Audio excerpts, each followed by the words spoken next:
Es por tu propia seguridad, mamá, me dice mi hijo, con la voz destilando una falsa preocupación que me revuelve el estómago. Roberto cree que, porque el mundo es ahora una mancha borrosa para mí, no me doy cuenta de que intenta robarme la vida. Puedo oír a los agentes inmobiliarios susurrando sobre el precio de salida en mi propio vestíbulo. Ha solicitado mi interdicción legal, tratándome como a una anciana senil incapaz de leer la letra pequeña. Pero ha cometido un error fatal. Él ve a una madre frágil, yo veo a un deudor desesperado que acaba de caer en su propia trampa. ¿Quieres saber cómo lo puse en su lugar? Escucha hasta el final para descubrirlo, y no olvides suscribirte para más historias de justicia y redención. Las tablas del suelo vibraron bajo mis pies antes de que escuchara el timbre del ascensor. Es un zumbido de baja frecuencia, de esos que viajan por los huesos antes de llegar al oído.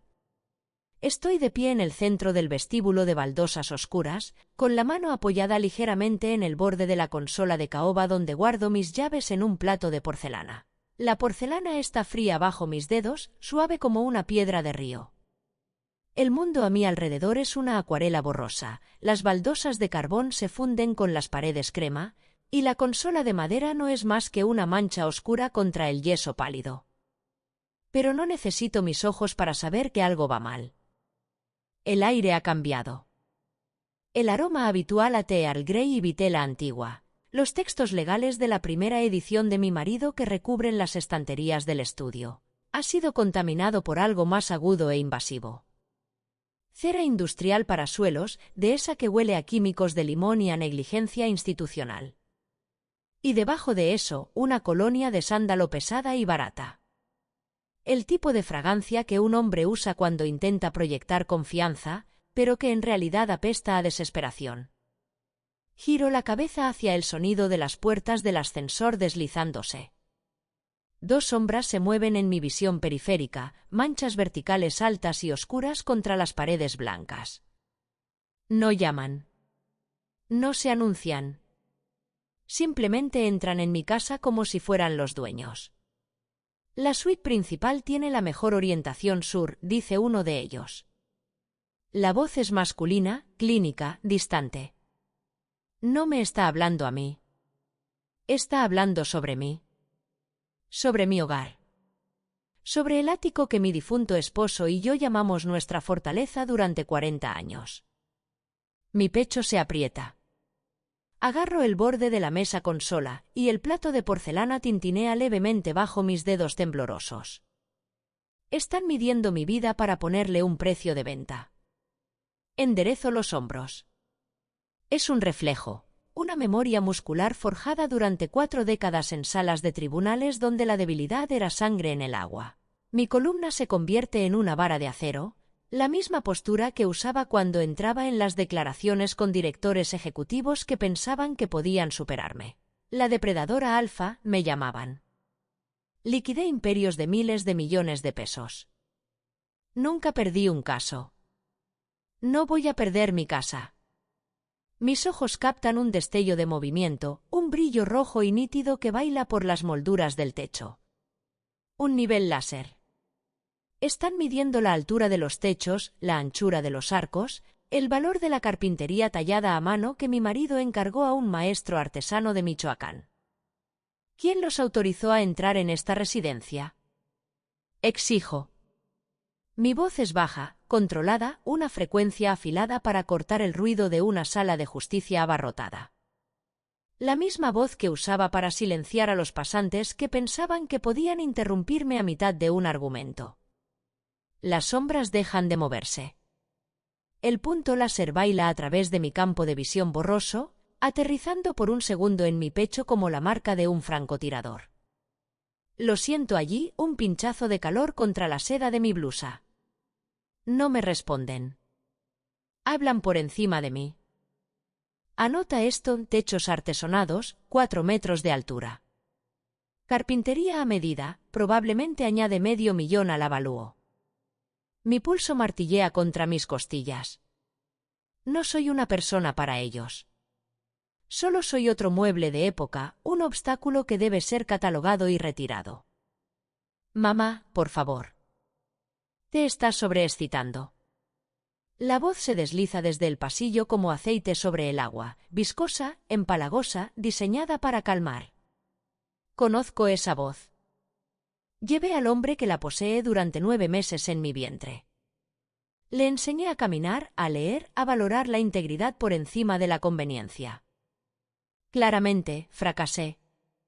Roberto entra en mi visión central, una mancha suave y redonda. Huele a sudor nervioso y a menta, el tipo de caramelo agresivo que la gente mastica cuando está a punto de mentir. Busca mi codo, su toque es tentativo pero posesivo, como si yo fuera una pieza de porcelana frágil que está obligado a manipular con cuidado. Retiro mi brazo con un movimiento brusco y cinético.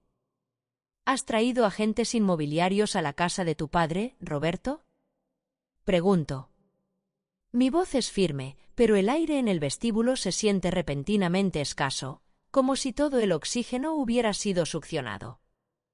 Espero que se disculpe, que ofrezca alguna explicación razonable, un malentendido, una falta de comunicación. Cualquier cosa. No ofrece un abrazo. No ofrece una disculpa. Solo suelta un largo y fabricado suspiro de decepción, del tipo que se le da a un niño que se niega a tomar su medicina. Tenemos que hablar, dice. No habla más. Empuja un rectángulo de cristal frío a centímetros de mi cara. Una tableta. La pantalla brilla con una luz blanca azulada que quema los bordes de mi visión periférica.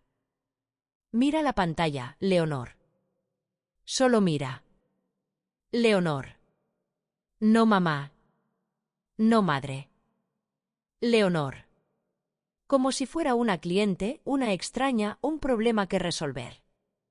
Entorno los ojos hacia la tableta, inclinando la cabeza para llevar el texto al estrecho cono de mi visión central restante.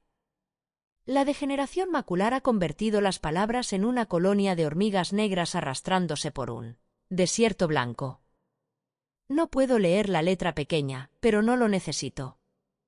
Conozco los documentos legales por su estructura, su ritmo, su peso. Este es pesado. En la parte inferior, un garabato dentado imita mi firma. Es el fantasma de mi letra, temblorosa, patética. La firma de una mujer que ya no puede controlar su propia pluma. Interdicción de emergencia, susurra Roberto. Las palabras caen como un mazo. Firmada y presentada esta mañana. El juez está de acuerdo, ya no puedes administrar tus bienes. Eres un peligro para tu propio patrimonio. Mis manos se entumecen. La tableta desaparece de mi vista y escucho la respiración de Roberto, superficial, rápida, la respiración de un hombre que acaba de cometer un crimen y está esperando a ver si se sale con la suya. Yo no firmé ese documento. Pero alguien lo hizo. Yo nunca firmé eso, digo. Mi voz es firme, aunque mi pulso golpea mis costillas como un prisionero intentando escapar. Encuentro la mirada borrosa de Roberto, obligándome a mantener el espacio donde creo que están sus ojos. La sombra de Roberto se cierne más cerca. Puedo oler la menta en su aliento, afilada e invasiva. Lo hiciste el martes pasado, dice, con la voz destilando una pena ensayada. Estabas confundida, ¿recuerdas? Llamaste a Arturo 3 veces. Arturo. Mi marido. El amor de mi vida. El juez federal que me enseñó que la ley es un bisturí, no un mazo. Arturo lleva muerto 2 años, y yo nunca, ni una sola vez, he confundido a mi hijo con mi esposo. Pero Roberto lo dice con tal convicción, con una tristeza tan cuidadosamente calibrada, que una mujer menor dudaría de su propio pulso. No estás bien, mamá, continúa, su voz suavizándose en una caricia. El médico dice que tu deterioro cognitivo se está acelerando. Las alucinaciones, la paranoia, todo es parte de la enfermedad. Necesitamos mantenerte a salvo. A salvo. Frágil. Deterioro cognitivo. Envuelve su traición en el suave algodón de la necesidad médica y por un momento, solo un momento, siento que el suelo se inclina bajo mis pies. No porque le crea, sino porque me doy cuenta de lo fácil que será que otros le crean. Una mujer de 72 años con degeneración macular avanzada, viviendo sola en un ático que vale millones. Un hijo preocupado, tomando las medidas responsables para proteger a su vulnerable madre. La narrativa se escribe sola. Una nueva sombra emerge de la cocina, un bloque grueso de color turquesa. Una mujer. No se presenta. El olor a látex y antiséptico la sigue como una niebla. Es hora de sentarse, señora Mendoza, dice. Su voz es plana, profesional, el tono monótono de una mujer que ha tratado con pacientes difíciles antes. Se mueve hacia mí con la eficiencia practicada de una enfermera o una cuidadora. Sus pasos son deliberados y medidos. Antes de que pueda reaccionar, sus manos están sobre mí. No son reconfortantes. Son abrazaderas. Me guía hacia el sillón orejero cerca de la ventana, aquel donde solía sentarme con Arturo a leer expedientes judiciales mientras él tomaba un whisky y señalaba los fallos en la lógica de la contraparte. Su agarre es firme pero no cruel, una palanca que habla de entrenamiento, de experiencia, de saber exactamente cuánta presión aplicar para mover un cuerpo resistente sin causar moretones visibles. Estoy siendo físicamente manipulada en mi propia sala. Elena. Ese es su nombre. Escucho a Roberto murmurarlo mientras se hace a un lado para dejarla trabajar. Elena no pregunta si necesito ayuda. No espera mi consentimiento. Simplemente me mueve, como si fuera un mueble que necesita ser reordenado. Me siento. No porque quiera, sino porque la alternativa es una lucha que no puedo ganar. Todavía no. Intento levantarme, mis manos agarrando los reposabrazos de caoba. La madera es suave bajo mis palmas, familiar, sólida. Si tan solo pudiera ponerme de pie, si tan solo pudiera reclamar mi espacio vertical. La mano de Elena cae sobre mi hombro. Es un peso muerto y pesado, empujándome hacia abajo con una fuerza que me sorprende. No queremos que tenga una caída, murmura, con la voz tan plana como un descargo de responsabilidad legal. La indignidad física de esto, ser inmovilizada por una extraña en uniforme, en mi propia casa, enciende un fuego frío y lógico en mis entrañas. Pruebo su fuerza, inclinándome sutilmente hacia la izquierda. Ella compensa instantáneamente, moviendo su mano para mantener la presión. Es fuerte. Más joven. Entrenada. Soy una depredadora alfa retirada, atrapada en el cuerpo de una mujer de 72 años con huesos quebradizos y ojos que fallan. La depredadora dentro de mí está rugiendo, pero el cuerpo es una jaula. Dejo de luchar. No porque me haya rendido, sino porque estoy recopilando datos. El agarre de Elena se afloja ligeramente y siento que cambia su peso hacia su pie trasero. Cree que he aceptado la situación. Cree que estoy derrotada. Bien. Que lo crea. Roberto se aleja de mí, moviéndose hacia la pared cerca del vestíbulo. Escucho el distintivo tic-tic-tap de él interactuando con una pantalla táctil, el centro del sistema Arca que instalamos el año pasado por conveniencia. Cerraduras inteligentes, control de clima, iluminación automatizada. A Arturo le encantaba esa cosa. Yo solo la toleraba.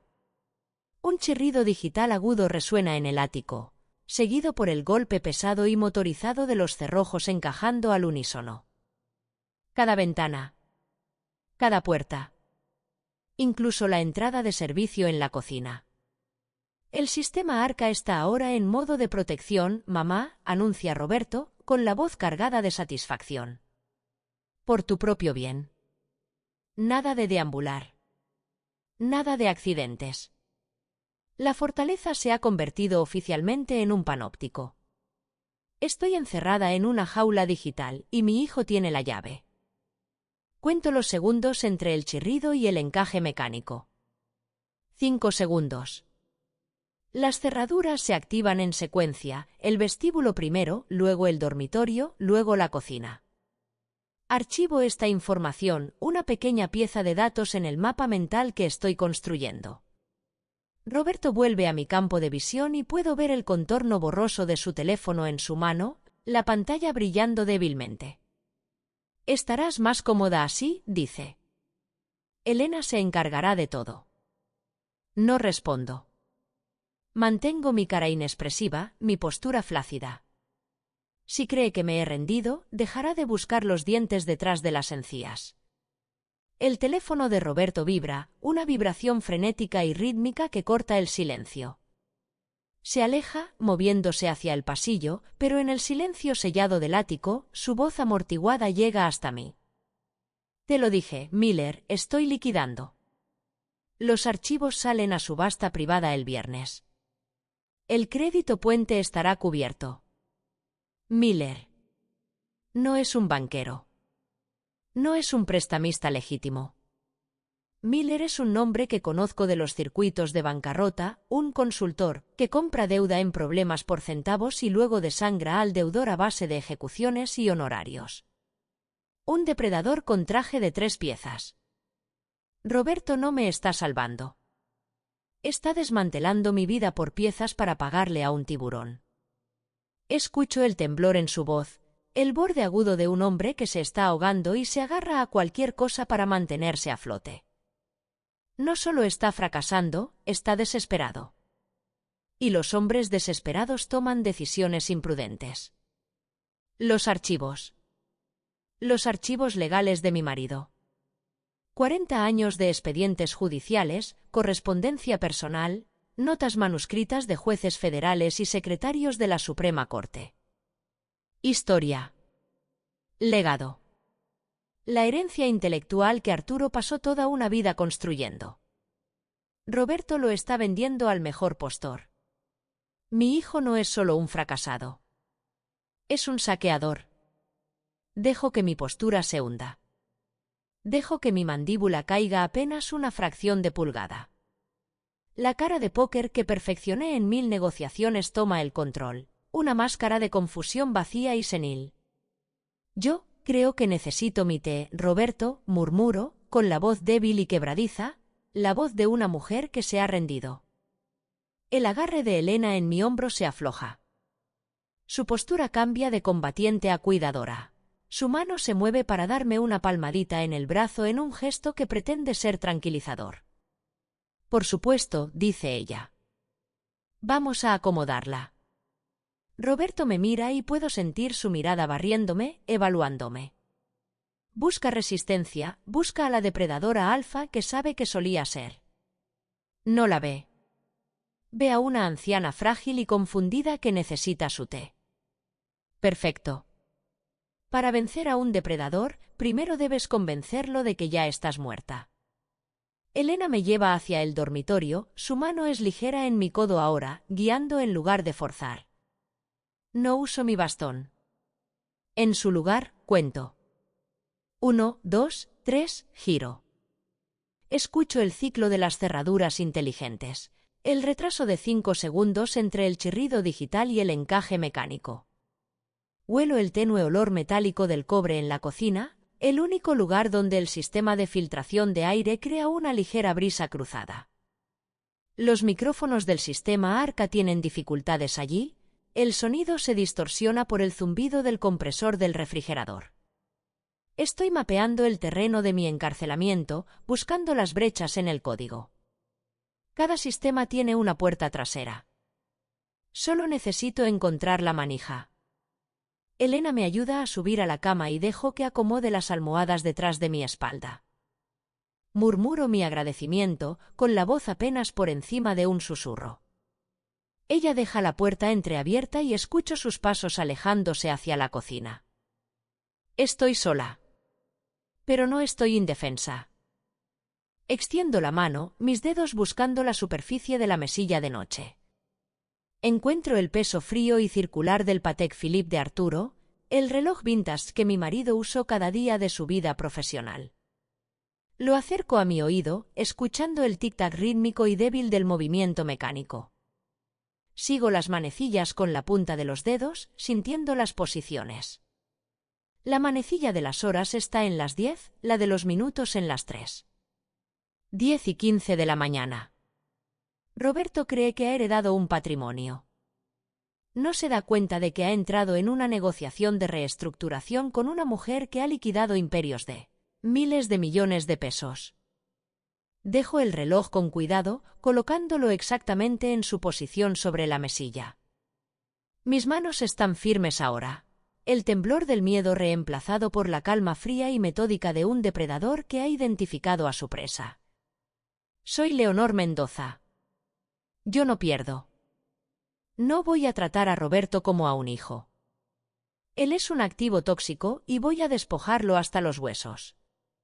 La eficiencia es tranquilidad, mamá. Los pasos de Roberto resuenan en el suelo de madera mientras cruza el umbral de mi habitación. Escucho el suave roce de su chaqueta, tela cara, probablemente cachemira, comprada con dinero que no tiene. Se detiene junto a mi mesilla de noche y escucho el suave tap-tap-tap de sus dedos tamborileando contra algo de plástico. He instalado algo para ayudarte, dice. Giro la cabeza hacia el sonido. Hay una forma nueva en mi mesilla, una torre de plástico blanco y elegante que no reconozco. Emite un zumbido estéril y mecánico, una vibración de baja frecuencia que me pone los dientes de punta. Se llama Medbault de Arca, continúa Roberto, con su voz tomando el ritmo ensayado de un discurso de ventas. Está sincronizado con la nube. Dispensa tu medicación en intervalos precisos, mañana, mediodía, tarde y noche. Si el cajón no se vacía a los 30 minutos de la alerta, el sistema envía una señal al teléfono de Elena. Golpea el dispositivo de nuevo y escucho un pitido suave, seguido por el zumbido mecánico de un cajón deslizándose. ¿Ves? Eficiente. Seguro. No más dosis olvidadas. No respondo. Estoy mirando la torre blanca, mi visión borrosa la reduce a una mancha pálida contra la caoba de la mesilla. Pero no necesito verla con claridad para entender qué es. No es una herramienta de salud. Es una correa digital. Roberto ha convertido mi supervivencia básica, mi medicación, mi capacidad para cuidarme, en un punto de datos que puede monitorear desde su teléfono inteligente. Se está asegurando de que me mantenga dócil, sumisa, callada. Una prisionera que se niega a tomar sus pastillas es un problema. Una prisionera que se las traga a tiempo es manejable. Elena se acerca con un pequeño vaso de papel. Escucho el leve roce de su uniforme, el suave chirrido de sus suelas de goma en la madera. Se detiene al lado de mi cama y huelo el tenue aroma antiséptico que se le pega como una segunda piel. Es hora de su dosis de la tarde, dice ella. Me extiende el vaso y lo tomo. El agua está tibia, como si hubiera llenado el vaso del grifo y lo hubiera dejado reposar 10 minutos antes de traérmelo. La pastilla es un pequeño óvalo calcáreo. La hago rodar entre mis dedos, sintiendo el recubrimiento suave, las tenues letras grabadas que no puedo leer. Lorazepam. Conozco la forma por los últimos días de mi marido, cuando la enfermera de cuidados paliativos traía un organizador de pastillas semanal y lo llenaba de sedantes. Para calmar su ansiedad, para silenciar el terror de una mente brillante que se apagaba lentamente. Me pongo la pastilla en la lengua y trago el agua. Elena me observa, su mirada es fija y clínica. Buena niña, murmura. No la corrijo. En 20 minutos, los bordes afilados de la habitación comenzaron a derretirse. La mesilla de caoba se desdibujó aún más, y las paredes color crema se fundieron con las cortinas oscuras. Mis pensamientos, que solían ser como una serie de expedientes limpios organizados en perfecto orden, se convirtieron en una pila de papeles atrapados por una corriente de aire, dispersos, superpuestos, imposibles de asir. Siento la lengua pesada, como un trozo de carne inútil en mi boca. La depredadora alfa está siendo tranquilizada, convertida en una mascota dócil para que los saqueadores puedan trabajar en paz. Inclino la cabeza hacia atrás contra las almohadas y mis ojos nublados captan las pequeñas luces verdes de estado, en las esquinas del techo. Las cuento. 1, 2, 3, 4. Sensores infrarrojos pasivos. Micrófonos inteligentes. El sistema Arca no solo cierra las puertas. Escucha el malestar. Eso decía el folleto publicitario cuando Arturo y yo lo instalamos. Algoritmos avanzados de IA detectan caídas, gritos de auxilio y patrones de respiración irregulares. En realidad, es un panóptico diseñado por algún joven genio tecnológico que nunca ha pasado un día en un tribunal y no entiende la diferencia entre vigilancia y cuidado. Cada vez que suspiro, cada vez que arrastro los pies, el algoritmo lo anota. Imagino el flujo de datos llegando al teléfono de Roberto, marcas de tiempo, fragmentos de audio, registros de movimiento. Un diario digital de mi cautiverio.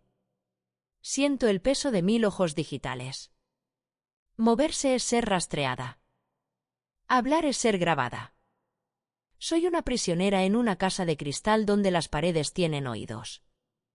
Cierro los ojos y dejo que el sedante me arrastre, pero incluso en la bruma, una parte pequeña y fría de mi mente permanece alerta, catalogando cada sensor, cada micrófono, cada debilidad del sistema. Desde el pasillo, comienza un sonido rítmico, cuero arrastrándose contra la madera. Schlick. Schlick. Es un sonido que conozco bien.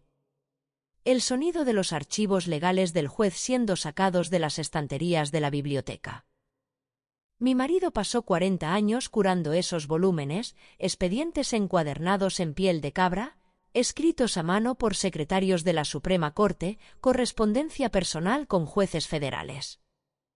Son la historia de la jurisprudencia federal, el legado de un hombre que creía que la ley era algo vivo que requería una administración cuidadosa. Roberto los está apilando en cajas de cartón. Escucho el golpe rítmico de cada caja golpeando el suelo, y cada impacto es un latido del legado de mi marido siendo preparado para la subasta. Tump. El caso Reynolds. La primera gran victoria de Arturo como juez de distrito. Tump.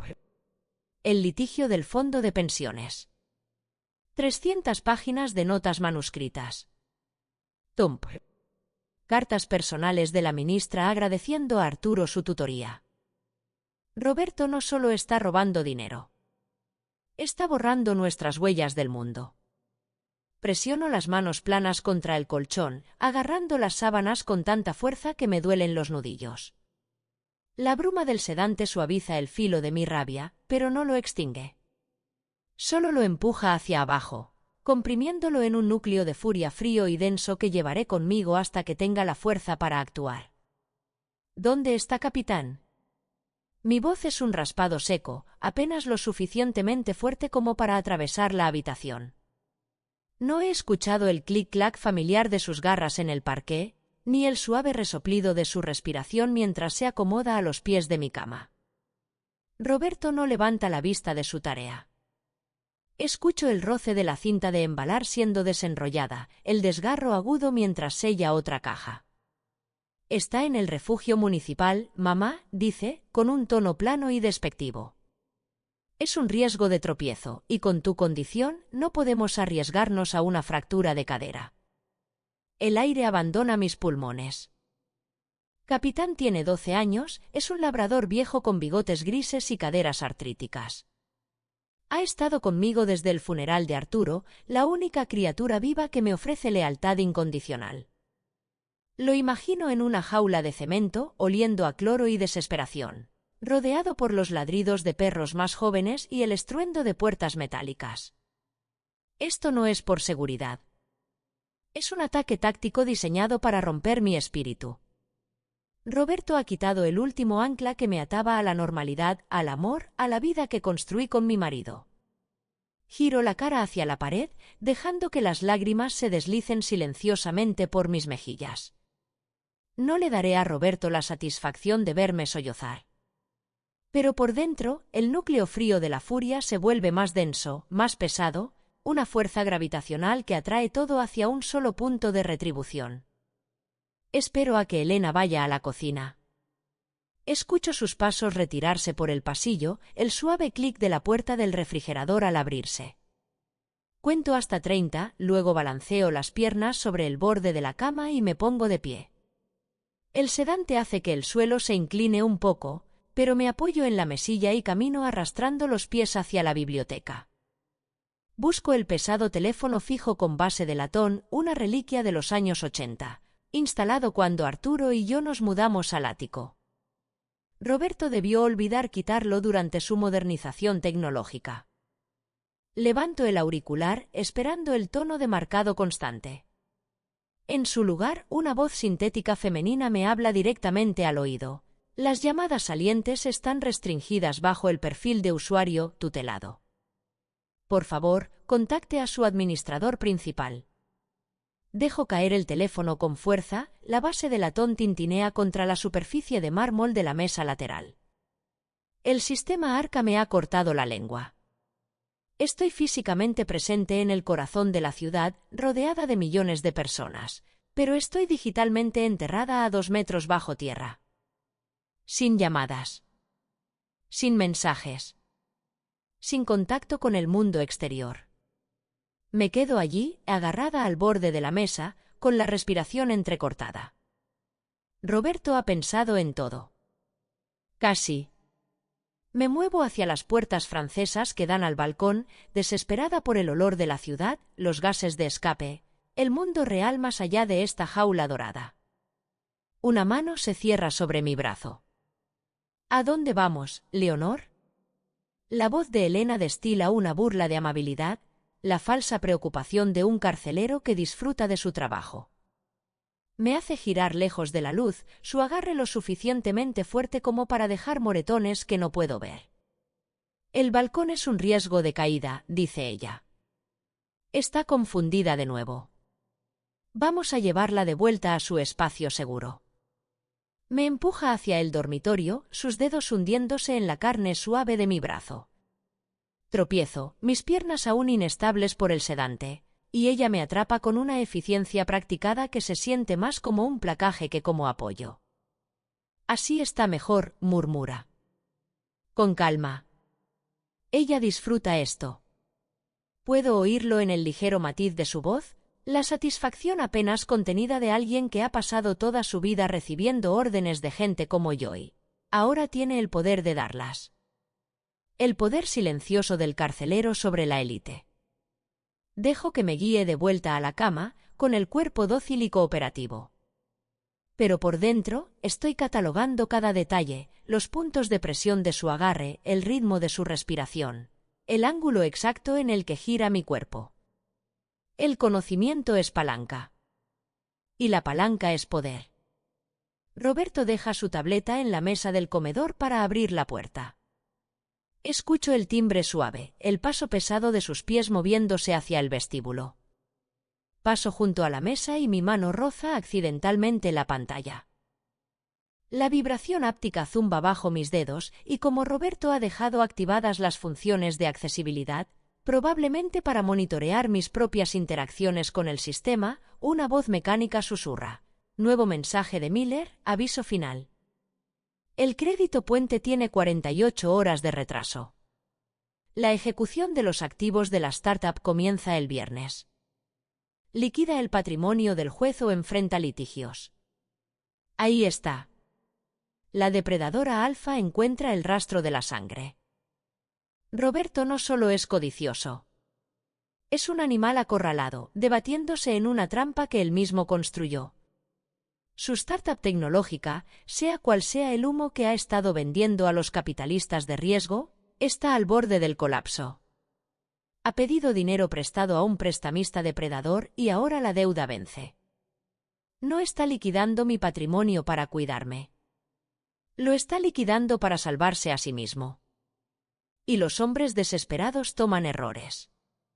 Me alejo de la mesa antes de que Roberto regrese, con el corazón martilleando con la primera ráfaga real de esperanza que he sentido desde que empezó esta pesadilla. Él está desesperado. Y los hombres desesperados son descuidados.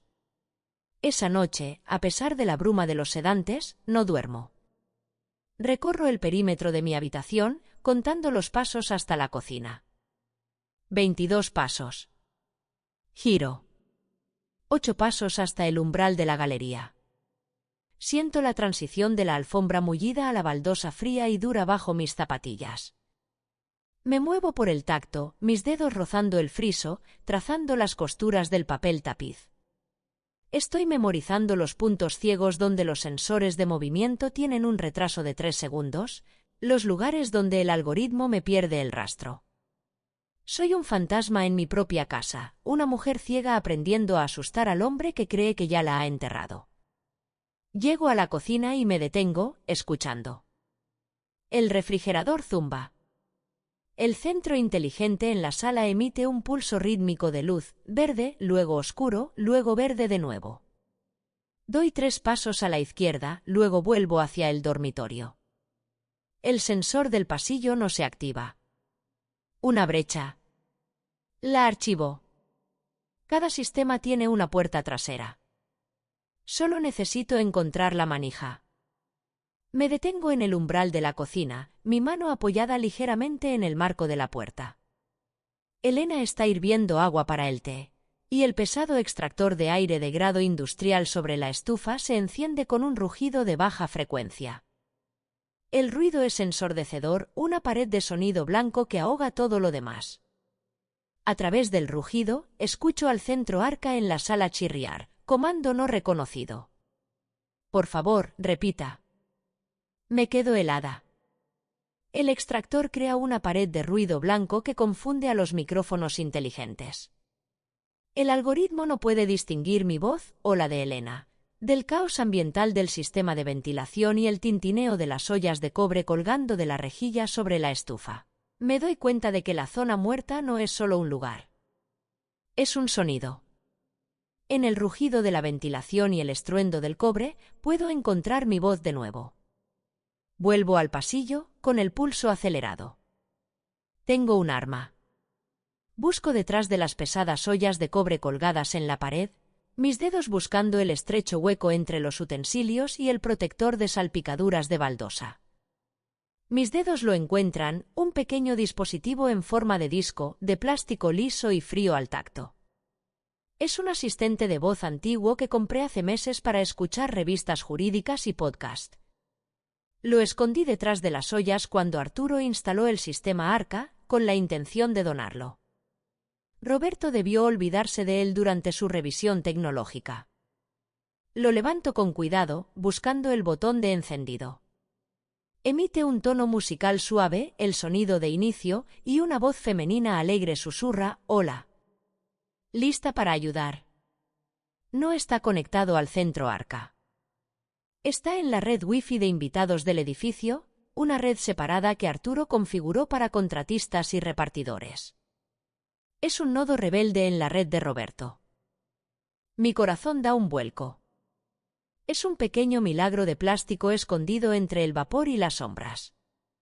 Lo coloco con cuidado de nuevo en su escondite, con las manos temblando, no de miedo, sino por la primera ráfaga real de adrenalina en días.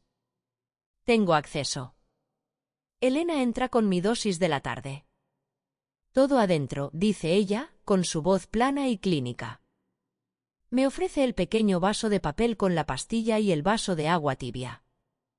Tomo la pastilla y me la pongo en la lengua, pero la escondo debajo, encajándola contra mi molar. Trago el agua con un gesto convincente, dejando que mi garganta trabaje visiblemente, y le ofrezco a Elena una sonrisa vacía y drogada. Ella asiente, satisfecha, y se gira para irse. «Duerma bien, Leonor», dice, cerrando la puerta tras de sí con llave. Espero hasta que sus pasos se desvanecen en el pasillo. Luego escupo la pastilla en un pañuelo y la guardo en el bolsillo de mi bata. La bruma se está levantando.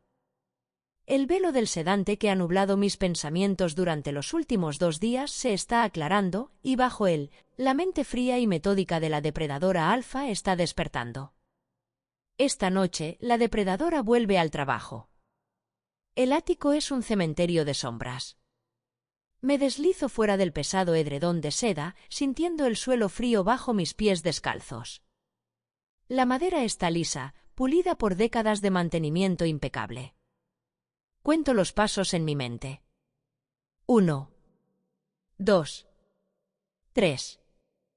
Me muevo con la gracia rítmica de un espectro, calculando mis movimientos según el retraso de 3 segundos de los sensores de movimiento. No toco las paredes. La fricción de la piel contra el papel tapiz podría ser captada por los micrófonos de alta sensibilidad del techo.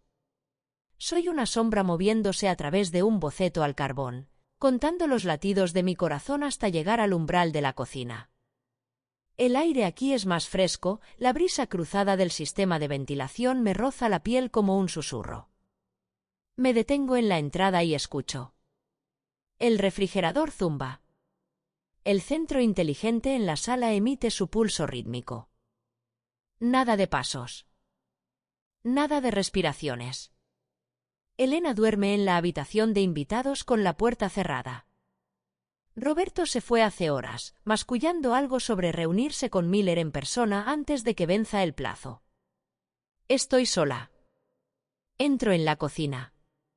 Llego a la estufa de acero inoxidable y mis dedos rozan la superficie fría hasta encontrar el dial del extractor industrial. Arturo insistió en este modelo de restaurante: si vamos a cocinar, Leonor, hay que hacerlo bien. Giro el dial a la derecha con fuerza. El motor gruñe y luego estalla en un rugido metálico ensordecedor. La vibración sacude las ollas de cobre, el sonido cae como una catarata de ruido blanco que lo anula todo. Bajo el manto de esta tormenta artificial, el centro arca de la sala se queda sordo. Lo oigo chirriar, confundido, comando no reconocido.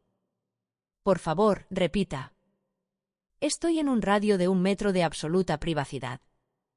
La pared de ruido blanco es algo que los espías digitales de Roberto no pueden penetrar. Estabilizo mi respiración y busco detrás de la olla de hierro fundido. Toco el dispositivo oculto, sintiendo el plástico liso y el botón de encendido. Llama a Marcos. Línea privada, susurro. El dispositivo emite un pulso azul suave, una luz que apenas veo pero que siento como un leve calor en las yemas de mis dedos. El tono de llamada es una tortura rítmica, cada señal electrónica se extiende una eternidad. Finalmente, un clic. ¿Quién habla? La voz de Marcos es aguda, cansada y aristocrática. Es la voz de un hombre que ha sido despertado a las 2 de la mañana por una llamada de un número desconocido. Soy la depredadora, Marcos, susurro. Hay un silencio. Casi puedo oír los engranajes de su mente moviéndose, el reconocimiento encajando en su sitio. ¿Leonor? Su voz baja una octava, alerta de inmediato. ¿Desde dónde llamas? Roberto dijo que estabas. No hables, lo interrumpo. Solo escucha. Me están liquidando. Otra pausa. Luego, con calma, entendido. Me agarro al borde de la encimera para no tambalearme. El sedante de antes todavía está en mi sistema, haciendo que el suelo se incline, pero obligo a mi mente a enfocarse. Solo tengo una oportunidad. No gasto saliva en sentimientos. Roberto se está ahogando, digo. Está metido con un tiburón llamado Miller. Necesito que encuentres hasta el último centavo de esa deuda. No bloquees la venta de los archivos de Arturo, deja que suceda, pero sé tú quien compre el papel. Quiero ser la dueña de la deuda de Roberto antes de que amanezca. Mi voz es una navaja cortando el rugido del extractor. Usa el fondo de contingencia soberano, continuo. Si él quiere vender mi vida, yo seré quien compre la factura. Oigo una respiración profunda al otro lado de la línea. Leonor, el fondo soberano es. Sé lo que es, Marcos. Por eso Arturo y yo lo creamos. Para emergencias. Esta lo es. Entendido. Tendré que moverme rápido. Miller no venderá barato. Paga lo que sea necesario. Quiero el crédito puente, la deuda de la startup, todo lo que Roberto deba. Para cuando abra la bolsa de valores, quiero ser su principal acreedora. Considéralo hecho. Cierro los ojos, sintiendo que el alivio me inunda como un chorro de agua fría. Gracias, Marcos. ¿Leonor? Su voz se suaviza un poco. ¿Estás a salvo? Todavía no. Pero lo estaré. Una tabla del suelo cruje detrás de mí. Mi corazón se detiene. Corto la llamada con un barrido de la mano, mis dedos tanteando el dispositivo hasta que encuentro el botón de desconexión. El aparato se queda en silencio, la luz azul se apaga. Agarro una caja de galletas de la encimera, mis manos tiemblan. La puerta de la cocina se abre y aparece la mancha turquesa de Elena. ¿Qué estás haciendo levantada, Leonor? Su voz es un latigazo sospechoso, agudo y acusador. Dejo que mis hombros se hundan, abriendo los ojos con una mirada vacía y acuosa. Sacudo la caja de cartón con manos temblorosas, dejando que las galletas golpeen el interior. Yo solo quería una galleta, querida, murmuro con voz fina y quebradiza. Arturo suele traerme una antes de dormir. Pensé que podría estar en la cocina. Dejo que mi mirada se pierda más allá de ella, como si buscara el fantasma de Arturo en las sombras. La expresión de Elena se relaja un poco, al menos, la tensión de su postura cede. Se acerca y me quita la caja de las manos. Arturo ya no está, Leonor, dice con esa falsa compasión. Vamos. Regresa a la cama. Dejo que me guíe fuera de la cocina, con el cuerpo dócil y cooperativo. Por dentro, mi pulso es un martillo. Ha sido demasiado cerca. Mientras pasamos, la mano de Elena roza el panel del sistema Arca en la pared. De repente, el centro emite un chirrido urgente. Alerta, actividad inusual detectada en las cuentas del patrimonio. El grito amortiguado de Roberto resuena desde la sala, agudo y aterrorizado. ¿Pero qué demonios? Alguien está accediendo al préstamo de Miller. Mi corazón da un vuelco. Marcos se está moviendo demasiado rápido, o exactamente según lo planeado. Han pisado la trampa digital. Roberto está entrando en pánico, lo que significa que el cerco empieza a cerrarse. Pero yo sigo en el lado equivocado de los barrotes. El agarre de Elena en mi brazo se aprieta. Mira la interfaz de Arca con ojos entrecerrados. Quédate aquí, dice con voz fría y profesional. Me deja plantada en el pasillo y se dirige a la sala a zancadas. Oigo la voz de Roberto, frenética. ¿Quién está entrando en mis cuentas? ¿Marcos? ¿Acaso ella? No me quedo a escuchar el resto. Me arrastro hacia el dormitorio con el corazón desbocado. El plan está en marcha. Solo tengo que sobrevivir hasta la mañana. El dispositivo oculto tras las ollas vibra, un pulso rítmico que siento más que escucho. Me quedo paralizada en el umbral de mi cuarto. Un susurro mecánico corta el silencio, mensaje de M, adquisición en curso. Mantén la posición. Una descarga de adrenalina, fría y pura como la ginebra, golpea mi sistema. Lo he logrado. He sacado la mano de la jaula. Por un segundo, siento como el peso del ático vuelve a inclinarse hacia mi lado. La fortaleza es mía otra vez. Ya no soy una protegida, una paciente, una carga que administrar. Soy una acreedora. Y los acreedores tienen el poder. Solo necesito aguantar 6 horas. Quizás 7. Puedo hacerlo. Tomo aire y entro en el cuarto, cerrando la puerta con suavidad.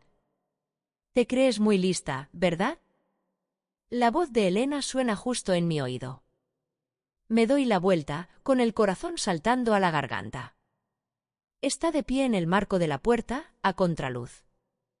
No está mirando el panel de Arca. En su lugar, sostiene un pequeño aparato de plástico con una antena brillante, un monitor de bebés barato, de esos de $20. Roberto compró toda esa tecnología de punta, dice con una voz cargada de satisfacción. Yo prefiero lo básico, lo analógico. Siento que la sangre se me congela. Ha estado escuchando la zona muerta por una frecuencia separada. El extractor confundió los micrófonos de arca, pero no pudo detener un simple receptor de radio en el pasillo. No solo ha oído mi plan. Lo ha estado grabando. La depredadora alfa cayó en una emboscada secundaria. Elena sonríe, una expresión fina y cruel que no le llega a los ojos. A Roberto le va a encantar esto. Elena no espera respuesta. Cruza la habitación en 3 pasos y me agarra la muñeca. Me retuerce el brazo a la espalda, un candado profesional y agonizante que me clava un pico de dolor en el hombro. Suelto un grito, tropezando. Me empuja hacia el pasillo y me golpeo contra la esquina de la mesa de caoba, mi rodilla cruje contra el borde. El dolor es instantáneo y cegador. Roberto nos intercepta en el pasillo, con la cara roja $1 y $2 desencajada. Está hablando con Marcos. Si sea Elena. Quiere reventar el trato de Miller. Los ojos de Roberto se abren de par en par. Ya no es mi hijo. Es un deudor desesperado viendo cómo su último botín se evapora. Maldita vieja arrogante, no termina la frase.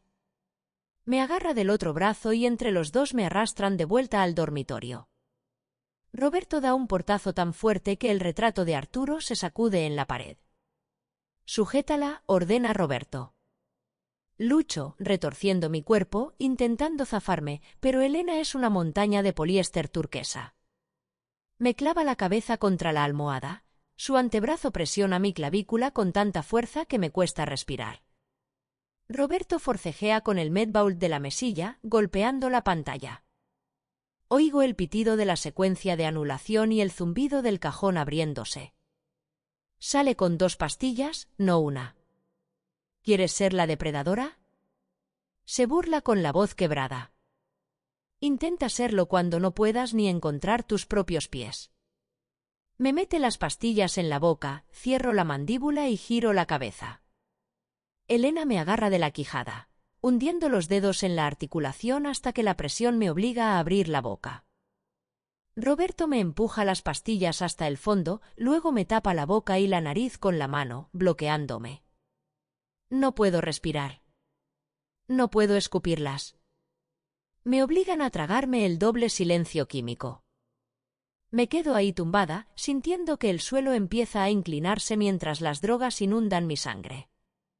Los bordes del cuarto se desdibujan, el crema y el carbón se funden en una niebla gris. Mis extremidades pesan, desconectadas de mi cuerpo. Roberto arrastra un cesto de basura metálico hasta mi cama. Oigo el rascado de un cerillo y luego el olor agudo del azufre. Después, un aroma más dulce y pesado, el olor del papel viejo y la tinta.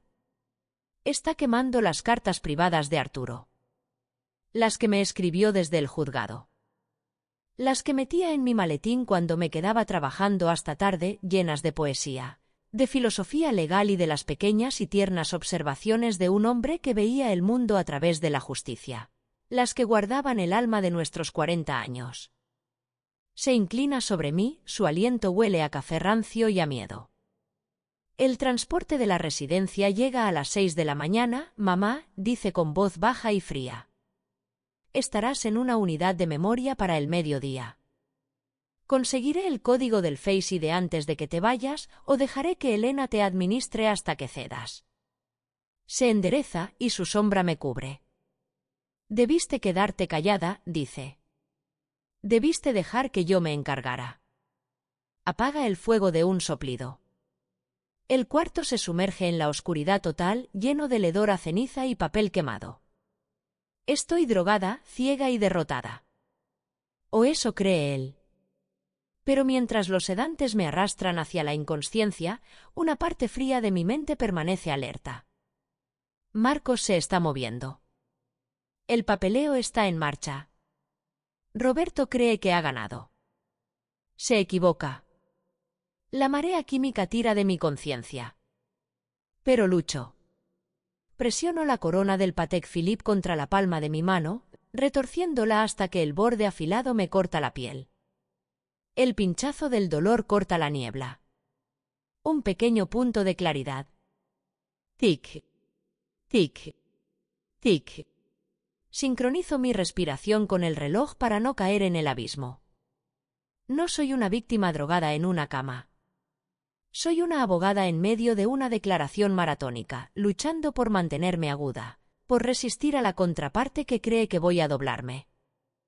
No cerraré los ojos hasta que el trato esté cerrado. Las horas pasan lentas. Siento el tiempo en el ritmo constante del reloj contra mi palma.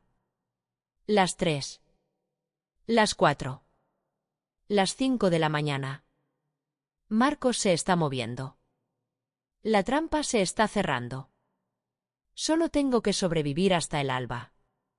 El sistema Arca comienza su protocolo de amanecer natural. Los paneles del techo cambian a un oro simulado, iluminándose gradualmente. Me quedo perfectamente quieta, con el cuerpo flácido. Dejo que la boca se me abra un poco y que mi respiración sea superficial y irregular. Imitó la rendición total de una mujer aplastada por la química. A través de la bruma, oigo el timbre del ascensor. Los buitres están llegando. Oigo pasos, el andar frenético de Roberto y el paso pesado de Elena. Creen que vienen por un cadáver. No saben que están entrando en un tribunal donde yo soy el juez y el verdugo. Roberto entra atropelladamente. Apesta a café viejo y al sabor metálico del miedo. Se nos acaba el tiempo, le sisea a Elena. Mantengo los ojos cerrados. La gente de Miller está en el bufete. Si la bóveda no se abre a las 9, activarán las cláusulas de confiscación de la startup. Todo se perderá. Se detiene al pie de mi cama. Necesita mi Face ID para abrir la bóveda de Arca, el corazón digital de mi riqueza. Es un saqueador con prisa. Y un saqueador con prisa olvida revisar los cables trampa. Me agarra del hombro y me pone boca arriba con un tirón tosco. Mi cabeza cae a un lado y dejo que lo haga, sin resistencia. Dejo caer un hilo de saliva por mi barbilla. Cuando abro los ojos, los mantengo desenfocados, mirando un punto vacío. ¿Roberto? Arrastro las sílabas, convirtiendo mi voz en un susurro roto. Interpreto el papel del colapso neurológico. Veo el destello de alivio cruel en sus ojos. Cree que por fin me he herido. Cree que ha ganado. Mamá, necesito que mires la pantalla, dice con una dulzura falsa. Solo un segundo. Luego podrás descansar. Parpadeo lento, una lucha teatral. No. Veo la luz, balbuceo.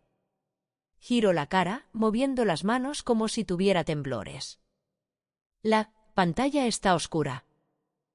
Roberto gruñe de frustración. No puede obtener un bloqueo biométrico en un objetivo que se mueve y está distonado. El Face ID requiere una mirada fija y yo no le doy nada más que un desastre tembloroso. ¡Maldita sea! Estalla. Cambia a la anulación manual.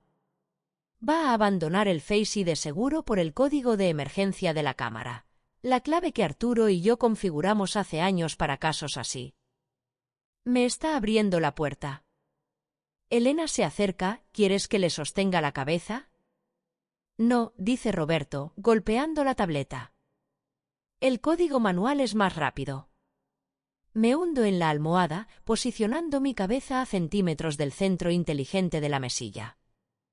Conozco íntimamente el modo seguro de Arca. Los micrófonos se mantienen activos para comandos de voz de emergencia incluso con restricciones de usuario. Roberto está inclinado sobre mí, tan enfocado en el dinero y en el plazo de Miller que ha olvidado que yo fui quien escribió los protocolos de seguridad de las fincas privadas del bufete. Cree que soy un vegetal. Soy una grabadora. Y cada palabra que dice está siendo registrada por el sistema. Roberto murmura la secuencia mientras teclea, un hábito nervioso de la infancia que nunca perdió. 10-24-41, susurra. Lo reconozco al instante, 24 de octubre de 1941. La fecha de la primera sentencia histórica de Arturo. El idiota usó el código de la cámara de mi marido para la anulación. Mi mente bloquea los números en su sitio. La tableta emite un pitido alegre. Acceso concedido. Roberto suelta una carcajada ronca y triunfal, sus hombros se relajan. Por fin, jadea. Por fin. Cree que está dentro. No se da cuenta de que, al meter ese código, acaba de verificar su identidad para la pista de auditoría que estoy a punto de crear. Acaba de firmar su propia confesión. Con una claridad repentina y violenta, dejo de balbucear. Mi columna se endereza contra el respaldo, mi postura cambia de rota a soberana en un solo respiro. Ejecutar macro, soberano, ordeno. Mi voz ya no es un susurro. Es un mazo, agudo y absoluto. El centro de la mesilla parpadea en un rojo de emergencia violento. Firma de voz verificada, socio senior, responde el sistema. La tableta en la mano de Roberto se confunde, la pantalla se pone negra antes de que una enorme X roja sobrescriba su solicitud de transferencia. Roberto se queda mirando la pantalla con la boca abierta. ¿Qué has? Marcos no solo compró la deuda. Integró el fondo soberano en el núcleo de Arca, reemplazando los privilegios de administrador de Roberto por los míos. El ático ya no es el santuario de Roberto. Es una trampa que acaba de cerrarse. El chirrido del cierre de seguridad se repite, pero esta vez va seguido de un sonido nuevo. Privilegios de administrador revocados. Cuenta préstamo Miller, adquirida por Sabrina Holdings. Roberto se queda pálido. Cada puerta del ático sisea al cerrarse con cerrojo desde fuera. Las luces cambian a un blanco frío y estéril. El panóptico digital tiene una nueva alcaide. Marcos ha finalizado la toma de posesión hostil de la deuda de Roberto, comprando el crédito puente por centavos y transfiriendo los derechos a Sabrina Holdings, mi empresa, la que Arturo y yo creamos hace años como un muro de fuego. No solo soy la dueña de la casa. Soy la dueña de mi hijo. Roberto retrocede, temblando. No. Esto no es, no puedes. Oh, vaya si puedo, digo con calma. Y ya lo hice. Le arrebato la tableta de las manos flácidas. Mis ojos ciegos encuentran su figura borrosa con una precisión aterradora, fijando mi mirada donde sé que está su cara. Olvidaste la primera regla de la bancarrota, Roberto, digo con una voz fría como un bisturí. Nunca liquides a una depredadora a menos que estés seguro de que está muerta. Me incorporo, la bruma química desaparece tras un muro de pura intención. El temblor ha desaparecido. La mirada vacía se ha ido. La mujer frágil ha muerto. La depredadora alfa ha vuelto a la cabecera de la mesa. Roberto tropieza contra la pared. ¿Estabas fingiendo? ¿El derrame? Sí. ¿La ceguera? No. Pero subestimaste lo que una mujer ciega puede hacer cuando ha pasado 40 años navegando tribunales sin poder leer las caras de la contraparte. Dejo la tableta en la mesilla. Conté cada paso. Mapeé cada sensor. Encontré la zona muerta en tu costosa vigilancia. Y pedí un favor a la única persona que fuiste tan estúpido de olvidar. Giro mi mirada hacia Elena, que está congelada junto a la puerta. Elena, estás despedida, digo con calma. La policía estará en la entrada de servicio en 10 minutos con la evidencia de abuso a personas mayores que Marcos grabó desde el monitor de bebés que tan amablemente dejaste encendido. Elena se pone blanca. ¿No puedes probar? Puedo probarlo todo. La sedación forzada. La restricción física. El confinamiento ilegal. Marcos lo ha documentado todo remotamente desde que activé el protocolo soberano. Debiste usar la vigilancia de alta tecnología, Elena. Al menos esa está encriptada. Elena tira de la manija, pero no se mueve. El cerrojo está echado. Déjenme salir. Grita. No, digo. Esperarás a los oficiales como una persona civilizada. Vuelvo mi mirada borrosa hacia Roberto, hundido contra la pared. ¿Y tú? Continúo. Le debes a Sabrina Holdings, mi empresa, 14 millones de dólares. El crédito puente, la deuda de la startup, los intereses depredadores que te cobraba Miller. Lo compré todo. La voz de Roberto es un susurro roto. Me declararé en bancarrota. Me iré. No lo harás.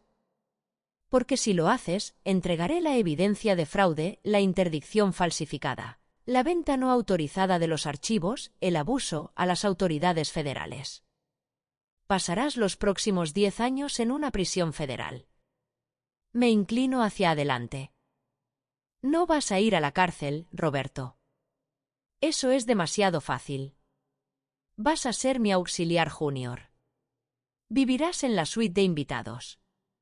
Me traerás el té. Aprenderás la ley que intentaste pervertir. Ahora trabajas para mí. El ascensor suena. Oigo el paso pesado de la seguridad escoltando a Elena fuera. El ático vuelve a estar en silencio. Y entonces lo oigo, el clic-clac de garras sobre el parqué. Capitán. El asistente de Marcos debió traerlo a casa.